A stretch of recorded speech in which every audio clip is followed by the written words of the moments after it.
Yeah, it's much better. Okay. All right. So, what other information were you, I guess, confused on, or? No, I mean, I'm not, I wasn't doubting you. I more so wanted to see why they were telling me one thing and not the right information. I mean, so that's why I kind of called again to see like if I got another technician and what they're going to say about it because for for a big company like that to be giving bad information is concerning. You know what I mean? Now, this is a presentation that I was really on the fence of sharing with you guys, but I think it's something that you guys really need to know, and it's just going to benefit you. All right, so with that, Yeah. I'm going to do a presentation today on, it's a purchasing guide, and I'm going to share with you how not obtaining the right information up front is costing you. All right. For those of you who don't know, my name is Kurt the Consultant, and I specialize in selling and the technical support to the clients I sell to. And first, we're going to cover the dark reality of our sales culture, and how brands with authority doesn't really translate into competency and trust. All right. The second thing we're going to do is the costly results of not obtaining the right information up front, and how it could affect your purchasing decision and potentially your business profits. And then some statistics on a popular scam tool that you probably already own, and how to use the information that I'm going to share with you to decipher if you should keep your scan tool or invest in another company. And also asking the right questions when you're doing your research. So I'm going to share with you 4 tips from a consultant's perspective that will help you determine if the vendor is even qualified to represent you. Okay, and then lastly, how to order. So with that, you guys, let's jump into the first case study. So this is on the Maxisys Elite. This client talked to a supplier and was given the wrong information. Okay, so the prospect was conducting research on the Elite's programming capability for VW, and he reached out to me to verify if Autel eventually would have coding and programming for VW. Then he later contacted his local dealer to compare the information I gave to him. So the result was he was really confused because the vendor is saying that there is programming for VW coming out, and I know that there's not. So just to give him peace of mind, I just need to get it from the source. So here's his email, guys. Hey Kurt, my Dutch release seller told me that will be added, VW, Audi, Seat, Skoda will be added this year on the programming and coding functions on the Elite. Do you confirm this? And then he also advised me not to buy offshore because of serial numbers and blocking the device. So before I let's say, address this first obligation, I'm going to start off with this one. You as a consumer have every right to purchase from whoever you want. Okay? And when a vendor tells you this, it's just a sales tactic to install fear in you to make you buy through him. A lot of local vendors do this. Okay? If this was the case, you would not be allowed to buy on Amazon or eBay. Okay, because those platforms sell to everybody, and if you would buy that tool from one of those platforms and it goes to your country and it doesn't work, you know how many returns that would be, you know how detrimental that would be to the Autel brand. It would be catastrophic. So if anybody tells you that, like, I wouldn't trust them. That's just me.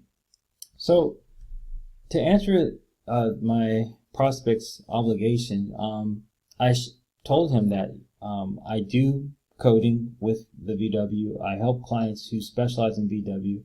I know what it can do, and I gave him a screenshot of it, and then I even asked him, my engineer, if this was going to be rolled out soon, and they said there's no schedule to add it. It's very difficult to do that, you guys. Very, very difficult. So that's how I validate stuff. All right, I get it from the source. And then this is what I realize as a consumer. There's the 3 phases of the consumer journey. So the first is the information phase. Second is, purchasing and delivery. And third is the long-term support. So what I've observed, people get screwed over on number 1 and number 3. The information phase that they're getting isn't enough, or it's not the right information, so they're buying tools that they're not congruent to their needs. And then the long-term support. So like, for example, if you want to know beforehand if there's a function on the tool, all right, you can call whoever is your support rep, but they don't have access to the information. They don't know where to get it, or they tell you that it's not on there, or it is, or vice versa. You know what I mean? So information, getting the right information is only going to benefit you. And I made this, I don't know what to call this thing, but what you put in is what you get out. All right, what you put in is what you get out. And to understand this concept, on the left here, this is like level of information and knowledge, right? And then if you take level 1 information and you put it through the system, and the system could be you, the prospect, it could be your business, it could be the product, like the MaxiSys product. If you take level 1 information, put it in the system, you're going to get out level 1 results. Okay, you can't expect to get level 1 information in and to get level 5 information out. It doesn't work that way. Okay, it all starts in the beginning, and I'm going to give you examples of this from a prospect level to on a business level and a product level. On the other hand, if you get level 5 information and it goes to the system, your productivity is going to be better. As a result, you're going to get additional revenue. Okay, so you can use this concept, guys, before and after the tool. Very important. So here's an example on the prospect level. Poor information on the Autel lawsuit. So for those of you who don't know, Autel has been in a lawsuit since like 2013, and what I can tell people is this: I wouldn't be here selling you the tool if there was going to be something catastrophic going to happen, because all these people I'm selling to that are giving me their hard-earned money to buy the tool, I'm going to get killed, basically. You know what I mean? So every great company that's disrupting the market gets sued. It's just one of those things. Anyhow, my husband is a mechanic and owns an Autel MaxiSys mini scanner that he has enjoyed for about a year now. He was just informed by his Matco supplier today that because of the results of the GM Autel lawsuit, that Autel will be forced to purge all the information in 6 weeks, and his current scanner will be completely useless. Now, when I read this, I actually almost fell off my chair, because I'm thinking, okay, how would this happen? All right, for those people who don't, let's say, have an active subscription, how is Autel going to have you download something to, delete everything? You have to download something, the least thing they could do is, lock your tool on purpose, but that wouldn't make any sense. If I was Autel, if I'm just saying, if it was an issue, I would just delete the GM application on it. You don't need to shut down the whole thing.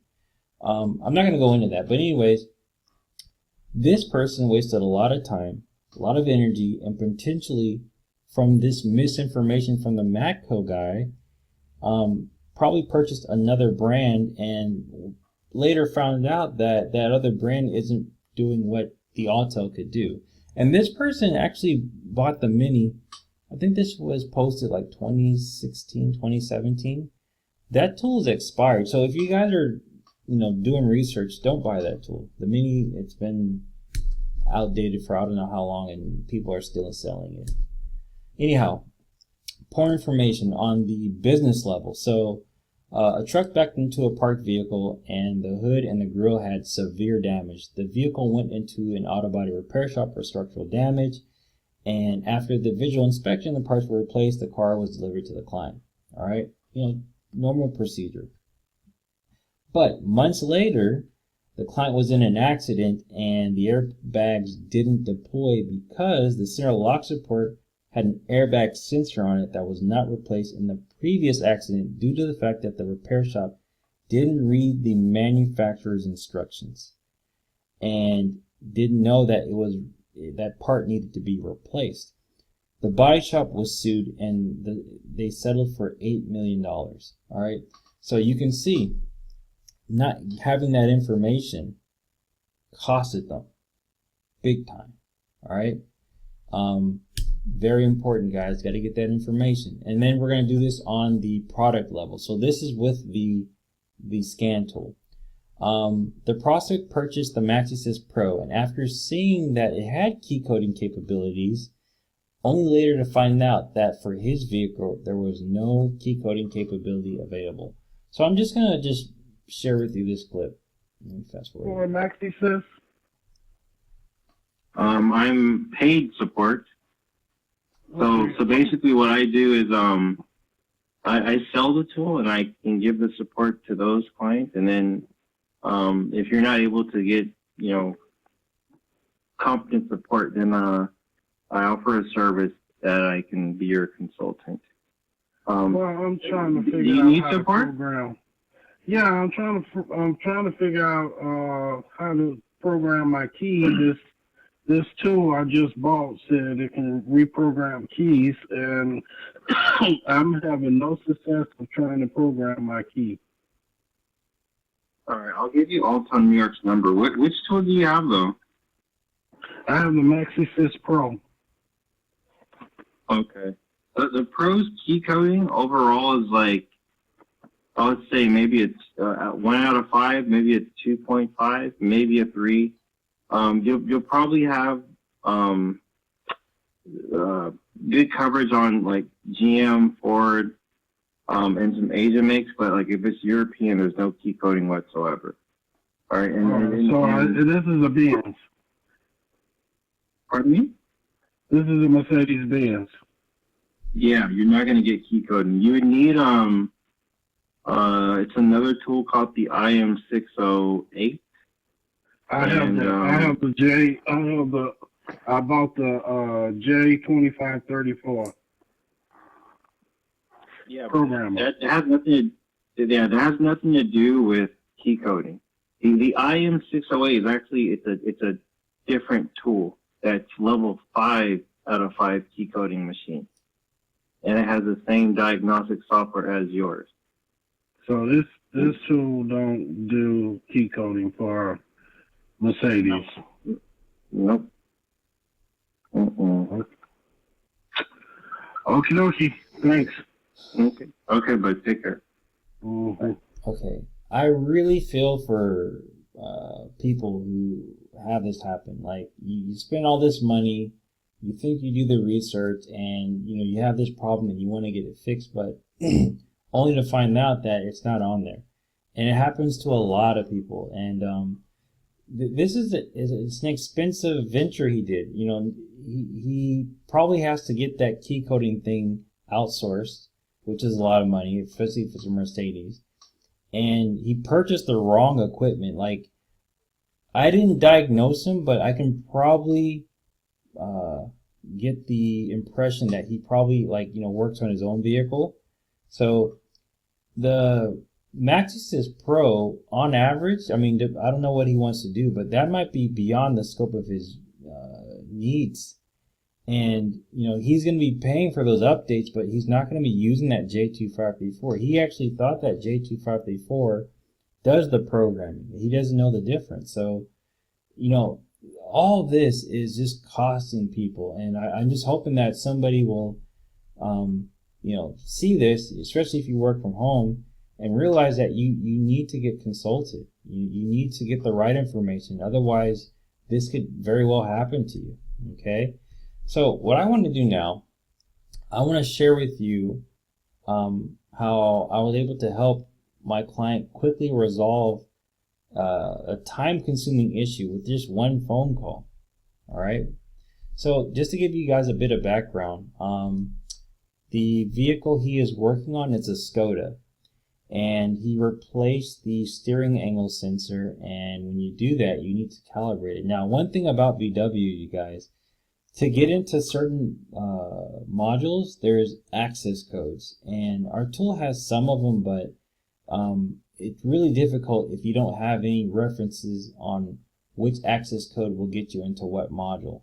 So I've done this procedure a couple of times. So initially I gave my client some directions, and what he did was he followed the directions and he went into the steering assist module first, and followed my instructions, put in the access code, and he was working on this for a couple of days, and it got to the point where the client was really needing to get his vehicle back, and he needed to get this thing done. So we got to this point, and we clicked on and off and nothing happened. So I was like, you know what, this is where we need to go to source, all right, which is level 5.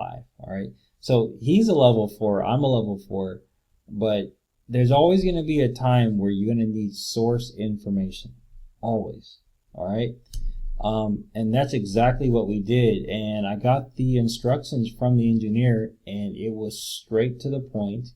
The client did exactly what was on the instructions, and it was relatively easy to do. In fact, I wasn't there when he did this procedure, and what's great is he got the result he wanted. He gave me the email, "Hey Kurt, I got it through. Thanks a lot. Thanks, good job." And he just imagine if you want to start a new venture, and first impressions are a lasting impression. So if this was somebody that was going to get new business, all right, the fact that he can go there confidently, knowing that he has a consultant that can help him through this stuff, this could potentially open up a huge opportunity for him, new line of business. Okay.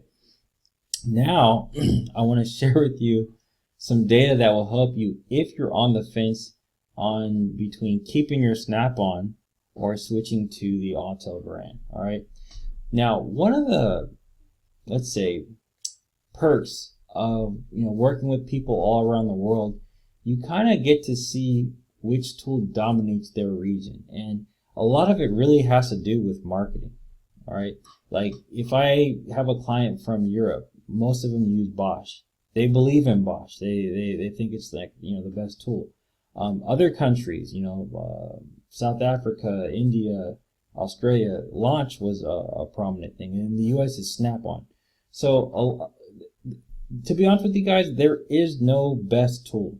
Okay, the analogy that I give is when you're working on a vehicle, it's like you're going to war. And when you go to war, there's different weapons you need to solve different problems. Now, some weapons you can use, most of the time. Others are specialized weapons. And that's why a lot of shops, like big shops, they have several tools because they do, one does better than this and that. So I'm not biased. I'm all about listening to what the client, the problems they have, and aligning them with the tool that will work right for them. I just won't, sometimes I'll tell them, you can't buy an Autel because, you're just specialized in one, make or whatever, So here's the SnapOn Zeus. This goes probably for about $10,000 to $13,000. Fantastic tool for troubleshooting. You get the error code. It'll teach you and show you step by step on how to diagnose that component. And like if you're a new tech, this would be great for you, because you just follow the instructions and you can't really screw anything up. And the graphing is really good on this tool. The downfalls of it is the price of acquisition. So for a new tech or anybody getting into the business, this is very expensive. And with SnapOn's business model with the financing option, That's how they get a lot of their clientele. Okay. The other thing is their update platform. So I guess depending on what year you bought your tool, I've heard of situations where if you skip the quarterly updates, all the updates that you missed, you have to pay, or I think now they have monthly update installments you can pay on the updates. And the other downfall is the coding. Now I want to show you this quick graph. Now, as I said, all the clients who I consult, I always ask them what tool they have.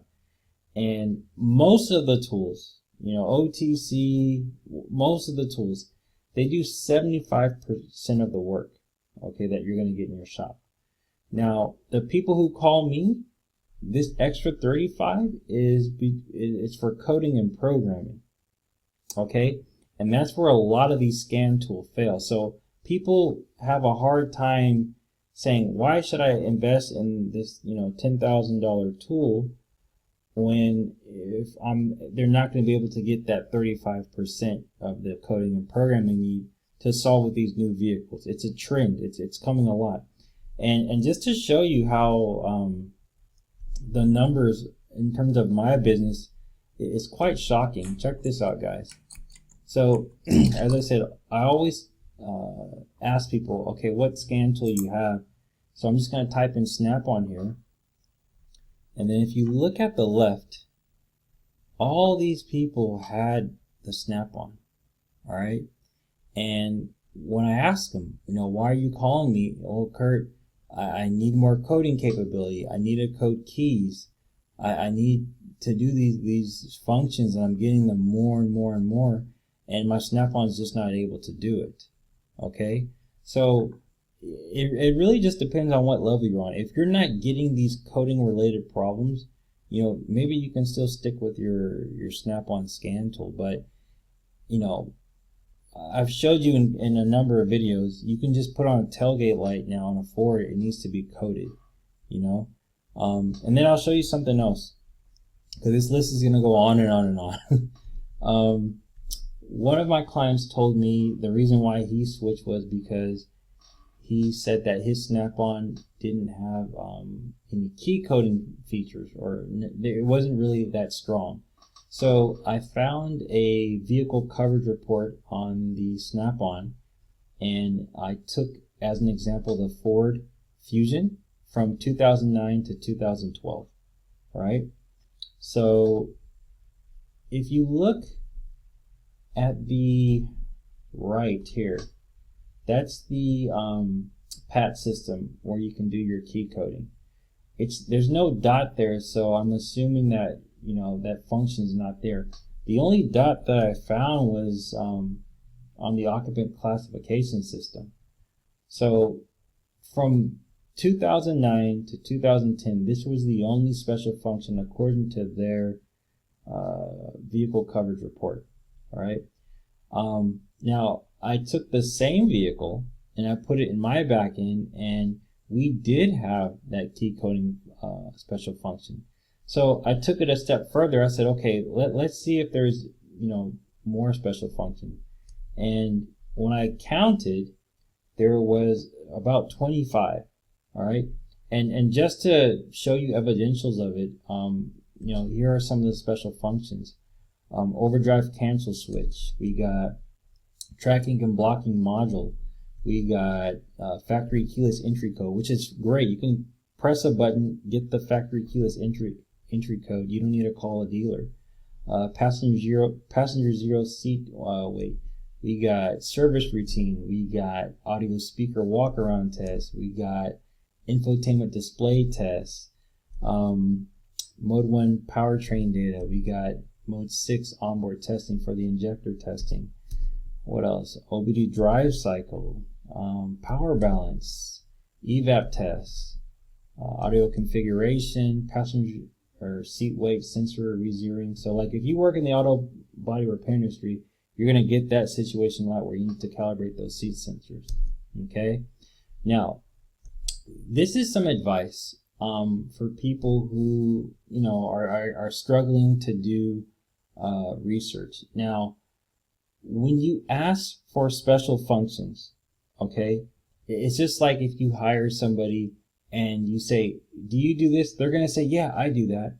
So when I did, this is actually how I became a consultant. I asked these same questions, and I found that people didn't have these answers. So I'm filling this void basically. So always ask for proof, okay? Whether it's a document, if they could physically show you, have a special function where you get maybe the VIN number, the year, the make, and say, hey, I would like to do XYZ on this vehicle. Get specific. Don't just be general about it, because they're going to say yeah. So get specific and see if that special function is for that vehicle. That's how you properly do research. All right. The second thing to be aware of is beware of the brand illusion. The brand illusion is basically, as I said, Autel wants to make sales, so they'll partner up with different brands who have, you know, authority, people know them, and trust. Now, the company, they're trustworthy, but the people are regular Joes. You know, I mean, not all of them, but they're just, you know, trying to make a living and stuff like that. And sometimes there's been situations where, for example, I had a client today. He told me that he ordered an Autel from a SnapOn truck, and then something happened where he called Autel New York for support, but they said that wasn't a U.S. model, and it was from a SnapOn truck. There's another case where I had another client. You know, he contacted me, I educated him, and then, you know, when I told him where I live in South Africa, he like freaked out. He said, no, I'm going to buy locally. So he bought locally, and, you know, I followed up with him to see how he was doing. Finds out that dealer, it was a huge distribution dealer, they registered his tool for him without him even knowing it. And I was like, wow. And I said, well, go back to them and see if they could fix it, you know, like give him a new one. But they didn't want to give it back to him, you know. And later, that same guy ended up hiring me to consult him. You know what I mean? There's a lot of stories I could tell you guys that you don't know. And as I said, I'm not trying to bash these people, but it's a reality. It's a reality, and it gives people, I guess, who are doing what I'm doing a bad rap. And I could see why you guys don't trust people, you know. The next thing is call references and ask to see if the vendor added any value after the sale for that particular person. That's important. Look, just getting the tool nowadays, that's like just doing a pre-scan. If you're an auto body repair shop, they talk about pre and post scan. That's old school. You have a new beast where you have to deal with coding and calibration. This is the same thing with the sales and support. The tool is complicated. The vehicles are complicated. If that person isn't able to demonstrate any value added after the sale, just besides giving it to them, or like, you know, maybe a hardware replacement, I would really be hesitant on committing, you know, your money to them, you know, because you don't deserve that. You really don't. And then lastly, ask to demonstrate the seller's expertise with technical solutions they resolve for their customer. Okay, so ask them, like, okay, what did you do recently that, you know, how you helped your customer on a technical level? And you could see if the person doesn't know what they're talking about, they're just gonna be like, well, I updated his tool. No. Like, I can tell you specifically what I did today. Like today, for example, I had a client who was working on a Ford, and there was a error code on the PCM module. So we had to, you know, dissect, and I gave him documentation on where to look, and we found out that the PCM module was faulty. You know what I mean? Stuff like that. Asking those type of questions, if they can pass these things, then I would trust them. Okay? But some people got it backwards. They just look at the brand. Okay, I'm going to trust them. Look, these guys are calling me. They're calling me for, you know, expertise. And, you know, I don't give it to them. I don't give it to them. So That's my recommendation to you guys. But if you just want to go straight to the point, you know, go ahead and give me a call. My number is up there, 844-210-9020.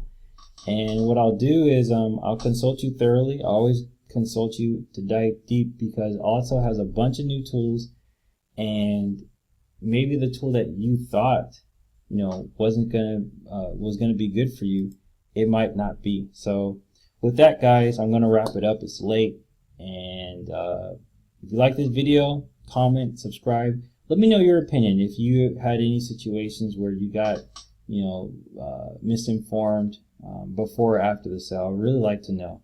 Okay? With that, guys, take care, and I'll talk to you later.